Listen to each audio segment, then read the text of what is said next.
దేవుని నామానికి మహిమ కలుగునుగాక. మన ప్రభువును రక్షకుడైన యేసుక్రీస్తు నామములో ప్రతి ఒక్కరికి నా వందనాలు తెలియజేస్తానండి. చిన్న వాక్యం చదువుకుందాము. నిత్యము బ్రతకాలంటే ఏం చేయాలి? దాని గురించి తెలుసుకుందాము. సామెతల గ్రంథము 4వ అధ్యాయము 4వ వచనం చదువుకుందాము. ఆయన నాకు బోధించుచు నాతో ఇట్లనెను, నీ హృదయము పట్టుదలతో నా మాటలను పట్టుకొననిమ్ము, నా ఆజ్ఞలను గైకొనిన ఎడల నీవు బ్రతుకుదువు. దేవుడు సొలొమోనుకు బోధించుచూ చెబుతున్నారు. ఏమని చెబుతున్నారు? నీ హృదయము పట్టుదలతో నా మాటలను పట్టుకొననిమ్ము అంటున్నారు. హృదయంలో ఎవరి మాటలు ఉండాలంట? దేవుని మాటలు ఉండాలంట. మన హృదయంలో దేవుని మాటలు ఉండాలంటే మనలో ఏమి ఉండాలి? పట్టుదల ఉండాలి. మనలో పట్టుదల ఉన్నప్పుడే దేవుని యొక్క మాటలను మన హృదయంలో పెట్టుకుంటాము. మన హృదయంలో పెట్టుకున్నటువంటి మాటలను అంటే దేవుని ఆజ్ఞలను గైకొనిన ఎడల బ్రతుకుదువు అంటున్నారు. దేవుని దగ్గరకు వచ్చినటువంటి మనము దేవుని మాటలు వినాలి. ఆ మాటలను హృదయంలో పట్టుదలతో పెట్టుకోవాలి. హృదయంలో పెట్టుకున్నటువంటి మాటలను అంటే దేవుని ఆజ్ఞలను గైకొని జీవించాలి. అలా జీవించిన వారు మాత్రమే బ్రతుకుదురు అంటున్నారు. బ్రతకడము అంటే ఈ లోకానుసారముగా కాదు, దేవునిలో నిత్యము బ్రతకగలము. లేకపోతే దేవునిలో నిత్యము బ్రతకలేము. మన హృదయములో ఎంత వాక్యము ఉన్నప్పటికీ దాని ప్రకారము నడుచుకొని జీవించకపోతే మనము దేవునిలో బ్రతకలేము. దేవునిలో బ్రతికిన వారు మాత్రమే దేవుని దగ్గరకు చేరుకుంటారు. ఆయన దగ్గరకు చేరుకోవాలంటే దేవుని మాట ప్రకారముగా నడుచుకొని జీవించాలి. దేవుడు తెలియచేసినటువంటి మాట ప్రకారము ప్రతి ఒక్కరూ నడుచుకొని జీవించేవారముగా ఉండాలి. సామెతల గ్రంథము 7వ అధ్యాయము 1-2 వచనాలు చదువుకుందాము. నా కుమారుడా, నా మాటలను మనస్సునందుంచుకునుము, నా ఆజ్ఞలను నీ యొద్ద దాచిపెట్టుకునుము. నా ఆజ్ఞలను నీవు మనస్సున ఉంచుకుని ఎడల నీ కనుపాప వలె నా ఉపదేశమును కాపాడిన ఎడల నీవు బ్రతుకుదువు. ఇక్కడ కూడా సొలొమోనుతో దేవుడు మాట్లాడుచున్నారు. ఏమని? నా కుమారుడా, నా మాటలను మనస్సున ఉంచుకొనుము అంటున్నారు. అదే విధముగా నా ఆజ్ఞలను నీ యొద్ద దాచిపెట్టుకొనుము అంటున్నారు. మనమైతే ఈ లోకానుసారముగా మనకు కావలసినది ఏదైనప్పటికీ, ఈ లోకానుసారముగా విలువైనది ఏదైనప్పటికీ దాచుకునే వారముగా ఉంటాము. కానీ దేవుని మాటలను దాచుకోలేము. ఈ లోకానుసారముగా దేనిని దాచుకున్నా దాని వలన దేవుని దగ్గర ఎటువంటి ఫలితాన్ని పొందుకోలేము. దేవుని మాటలను మన హృదయంలో దాచుకొని దాని ప్రకారము జీవించినప్పుడు దేవుని దగ్గర ఫలితాన్ని పొందుకుంటాము. అదే విధముగా నా ఆజ్ఞలను నీవు మనస్సును అందించుకొనిన ఎడల నీ కనుపాప వలె నా ఉపదేశమును కాపాడిన ఎడల నువ్వు బ్రతుకుదువు అంటున్నారు. దేవుని యొక్క ఆజ్ఞలను దాచుకోమంటున్నారు. దాచుకున్న ఆజ్ఞలను హృదయంలో పెట్టుకోమంటున్నారు. హృదయంలో పెట్టుకున్నటువంటి ఆజ్ఞలను ఎలా కాపాడుకోవాలంట? నీ కనుపాప వలె. మన కంటిని ఏ విధముగా కాపాడుకుంటామో అదే విధముగా దేవుని యొక్క ఆజ్ఞలను కాపాడుకోవాలి. అయితే మన కంటిని ఏ విధముగా కాపాడుకుంటామో మనకు కావలసింది ఏదైనప్పటికీ, మనకు సంబంధించింది ఏదైనప్పటికీ కనుపాప వలె కాపాడుకుంటాము. కానీ దేవుని ఆజ్ఞలను కనుపాప వలె కాపాడుకోలేము. మన కంటిని కాపాడుకోకపోతే మనకి ఏమి కలుగుతుంది? హాని కలుగుతుంది. అదే విధముగా దేవుని ఆజ్ఞలను కనుపాప వలె కాపాడుకోలేకపోతే మనకు ప్రమాదము కలుగుతుంది. మనకు తెలియకుండానే మనం ఏం చేస్తున్నాము? పాపము చేస్తున్నాము. ఎవరైతే దేవుని ఆజ్ఞలను మనసులో పెట్టుకొని వాటిని కనుపాప వలె కాపాడుకుంటారో వారు మాత్రమే బ్రతుకుదురని దేవుడు తెలియచేస్తున్నారు. దేవుని మాట విని కూడా దాని ప్రకారము నడుచుకోకపోతే మనకేమి కలుగుతుంది?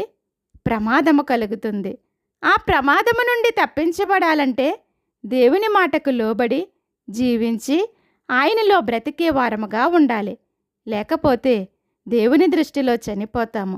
దేవుని దృష్టిలో చనిపోతే నిత్యాగ్నిలోనికి వెళ్ళిపోతాము. నిత్యాగ్ని నుండి తప్పించబడాలంటే నిరంతరము ఆయనలో జీవించేవారముగా ఉండాలి. యెషయా గ్రంథము 55వ అధ్యాయము 3వ వచనం చదువుకుందాము. చెవియొగ్గి నా యొద్దకు రండి, మీరు వినిన ఎడల మీరు బ్రతుకుదురు. నేను మీతో నిత్య నిబంధన చేసెదను. దావీదునకు చూపిన శాశ్వత కృపను మీకు చూపుదును. యెషయా ద్వారా దేవుడు మాట్లాడుచున్నారు. చెవియొగ్గి నా యొద్దకు రండని పిలుస్తున్నారు. ముందుగా చెవియొగ్గమంటున్నారు. అంటే ఆయన మాటలను వినాలి. ఆయన మాటలను వినిన తరువాత ఏం చేయాలి? దేవుని దగ్గరకు రావాలి. ఎవరైతే దేవుని దగ్గరకు వచ్చి ఆయన మాటలను వింటారో వారు మాత్రమే బ్రతుకుదురని దేవుడు తెలియచేస్తున్నారు. దేవుని దగ్గరకు వచ్చిన ప్రతి ఒక్కరూ ఆయన మాటలను విని ఆ మాటల ప్రకారము నడుచుకొని జీవిస్తే ఈ లోకములోనూ బ్రతుకుతాము, పరలోకములోనూ బ్రతుకుతాము. అంతేకాకుండా నేను మీతో నిత్య నిబంధన చేసేదను అంటున్నారు. దేనిని బట్టి దేవుడు నిత్య నిబంధన చేసేదని అంటున్నారు? ఆయన ఆజ్ఞలను బట్టి నిత్య నిబంధన చేసే దేవుడుగా ఉన్నారు. నిత్య నిబంధన అంటే అది ఎప్పటి వరకు ఉంటుంది? నిత్యము ఉంటుంది. కాలాలు మారినా, యుగాలు మారినా కానీ ఆయన మాట ఎప్పటి వరకు ఉంటుంది? నిత్యము ఉంటుంది. ఈ లోకములో ఉన్న సమస్తము గతించిపోవును గాని దేవుని మాటలు మాత్రము నిరంతరము నిలుచును. కీర్తనల గ్రంథము 119వ అధ్యాయము 160 వచనం చదువుకుందాము. నీవు నియమించిన న్యాయ విధులన్నీయు నిత్యము నిలుచును. దేవుడు నియమించినటువంటి న్యాయ విధులు ఎప్పటి వరకు ఉంటాయి? నిత్యము ఉంటాయి. కీర్తనల గ్రంథము 135వ అధ్యాయము 13వ వచనం చదువుకుందాము. యెహోవా నీ నామము నిత్యము నిలుచును. దేవుని యొక్క నామము మాత్రమే నిత్యము ఉండును. యెషయా గ్రంథము 40వ అధ్యాయము 8వ వచనం చదువుకుందాము. గడ్డి ఎండిపోవును, దాని పువ్వు వాడిపోవును, మన దేవుని వాక్యము నిత్యము నిలుచును. ఈ లోకములో ఉన్నది ఏదైనప్పటికీ అది గతించిపోవును గాని దేవుని వాక్యం మాత్రము నిత్యము నిలుచును. యెషయా గ్రంథము 51వ అధ్యాయము 8వ వచనం చదువుకుందాము. నా నీతి నిత్యము నిలుచును. దేవుని నీతి మాత్రమే నిత్యము నిలుచును. దేవుడు నియమించిన న్యాయ విధులు నిత్యము ఉంటాయి. దేవుని యొక్క నామము నిత్యము ఉంటుంది. దేవుని యొక్క వాక్యము నిత్యము ఉంటుంది. దేవుని నీతి నిత్యము ఉంటుంది. కాబట్టి నిత్యము ఉండే దాని కొరకు ప్రతి ఒక్కరూ ప్రయాసపడి జీవించాలి. దేవుడు మనతో చేసినటువంటి నిత్య నిబంధన ఎప్పటి వరకు ఉంటుంది? ఈ లోకములోనూ ఉంటుంది, పరలోకములోనూ ఉంటుంది. దేవుడు మన పట్ల చేసిన నిత్య నిబంధన ప్రకారముగా ఈ లోకములోనూ పరలోకములోనూ ప్రతి ఒక్కరికి అనుగ్రహించే దేవుడుగా ఉన్నారు. ఎవరైతే దేవుని మాటకు లోబడి జీవించేవారుగా ఉన్నారో వారందరినీ దేవుడు పరలోకములో బ్రతికించే దేవుడుగా ఉన్నారు. అంతేకాకుండా దావీదునకు చూపిన శాశ్వత కృపను మీకు చూపుదును అంటున్నారు. ఆయన కృప ఎప్పటి వరకు ఉంటుంది? శాశ్వతము వరకు ఉంటుంది. అంటే నిరంతరము కూడా ఉంటుంది. ఈ లోకములోనూ ఆయన కృపను పొందుకుంటాము, పరలోకములోనూ ఆయన కృపను పొందుకుంటాము. అటువంటి శాశ్వతమైన కృపను మనము పొందుకోవాలంటే మనం ఎవరి మాట ప్రకారం నడుచుకోవాలి? దేవుని మాట ప్రకారముగా నడుచుకొని జీవించాలి. దేవుని మాట ప్రకారము నడుచుకొని జీవించకపోతే మనము దేవుని దగ్గర చనిపోతాము. దేవుని తెలుసుకుని కూడా చనిపోతే అంత దౌర్భాగ్యులు ఎవరూ ఉండరు. ఈ లోకములో ఎటువంటి శ్రమలు కలిగినా, ఏమి లేకపోయినప్పటికీ, ఏమి కోల్పోయినప్పటికీ దేవుని ఆజ్ఞలను మాత్రము విడిచిపెట్టకూడదని దేవుడు తెలియచేస్తున్నారు. ఆమోసు గ్రంథము 5వ అధ్యాయము 4వ వచనం చదువుకుందాము. ఇశ్రాయేలీయులతో యెహోవా సెలవిచ్చినదేమనగా, నన్ను ఆశ్రయించుడి, నన్ను ఆశ్రయించిన ఎడల మీరు బ్రతుకుదురు. దేవుడు ఇశ్రాయేలీయులతో మాట్లాడుచున్నారు. ఇశ్రాయేలీయులతో మాట్లాడినా, ఎవరితో మాట్లాడినా ఆయన ఒకే మాట చెబుతున్నారు. నన్ను ఆశ్రయించుడి, నన్ను ఆశ్రయించిన ఎడల మీరు బ్రతుకుదురు అంటున్నారు. దేవుని ఆశ్రయించిన వారు మాత్రమే బ్రతుకుతారు. అయితే దేవుని కలిగి జీవించుచున్న వారిలో అనేక మంది ఎవరిని ఆశ్రయించి జీవించేవారుగా ఉన్నారు. ఈ లోకానుసారముగా అనేకసార్లు అనేక మందిని ఆశ్రయించి జీవించేవారుగా ఉన్నారు. అన్ని జనులను ఆశ్రయించి వారు చెప్పిన మాటకు లోబడి జీవించేవారుగా ఉన్నారు. కానీ దేవుడు చెప్పిన మాటకు లోబడి దేవుని ఆశ్రయించి దేవునిలో బ్రతకలేకపోతున్నారు. దాని వలన ఎటువంటి ఫలితం ఉండదని తెలుసుకోలేకపోతున్నారు. ఎటువంటి స్థితిలో ఉన్నప్పటికీ దేవుని ఆశ్రయించేవారుగా ఉండాలని దేవుడు తెలియజేస్తున్నారు. దేవుని ఆశ్రయించిన వారు మాత్రమే బ్రతుకుతారు. ఈ లోకములో ఎవరిని ఆశ్రయించినా బ్రతకలేము. కాబట్టి నిరంతరము దేవుని ఆశ్రయించి జీవించేవారుగా ఉండాలి. ఇశ్రాయేలీలతో మాట్లాడిన దేవుడు మనతో కూడా మాట్లాడుచున్నారు. నన్ను ఆశ్రయించుడి, నన్ను ఆశ్రయించిన ఎడల మీరు బ్రతుకుదురు అంటున్నారు. అయితే ఈ లోకములో అనేకసార్లు మనకి ఏదైనా సమస్య వచ్చినా, కష్టము వచ్చినా, బాధ వచ్చినా దేవుని విడిచిపెట్టేస్తాము. అలా విడిచిపెడితే మనము దేవునిలో బ్రతకగలమా? బ్రతకలేము. కాబట్టి నిరంతరము కూడా దేవుని ఆజ్ఞలను అనుసరించి ఆయనను ఆశ్రయించే వారముగా ఉంటామో అప్పుడు మాత్రమే మనము దేవునిలో బ్రతకగలము. కాబట్టి మనము ఎప్పటి వరకు ఆయనను ఆశ్రయించాలి? నిరంతరము ఆయనను ఆశ్రయించాలి. అప్పుడు మాత్రమే నిరంతరము ఆయనలో బ్రతుకుతాము.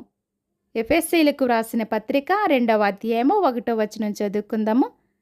మీ అపరాధముల చేతను పాపముల చేతను మీరు చచ్చిన వారై ఉండగా ఆయన మిమ్మును క్రీస్తుతో కూడా బ్రతికించును. పౌలు ద్వారా దేవుడు తెలియచేస్తున్నారు. మనము దేనిలో చనిపోయామంట? అపరాధముల చేతను పాపముల చేతను మీరు చచ్చిన వారే ఉన్నారు అంటున్నారు.